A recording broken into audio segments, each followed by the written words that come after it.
ஏ மாகாணி காளி மனிதா முத்துக்கிறவாங்க நீ போயிட்டு வா. ஆமா என்று சொல்ல கட்டனிடத்திலே அம்மை சொன்னார், ஐயா ஏ மாயவா உன்னுடைய கபடு நாடகத்தை என்னிடத்திலே நடத்தலாமா காட்டலாமா? வருத்த மொய் பொத்து வையகத்திலே முளைக்குமா? எப்படி முளைக்கும்? எப்படி முளைக்கும்? ஆமா பச்சை முத்து என்று சொன்ன உடனே மாயவன் சொன்னார், உன்னுடைய முத்தை வாங்கி வருத்தவன் இந்த வையகத்தில் பெரியவனானா? ஆமா நான் வருத்த முத்து முளைக்கும், போயிட்டு வா.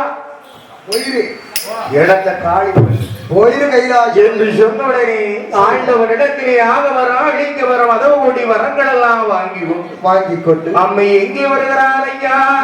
ஜெயா 1008 சிவகணமா 1008 சிவகணமா 108 திருப்பதி நாமலை உண்ணாமலை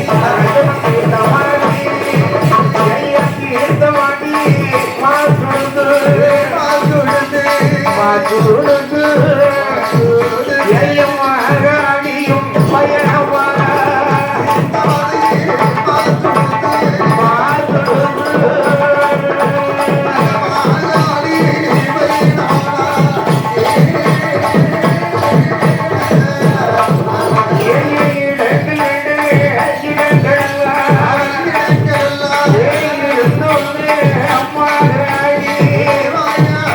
அவர்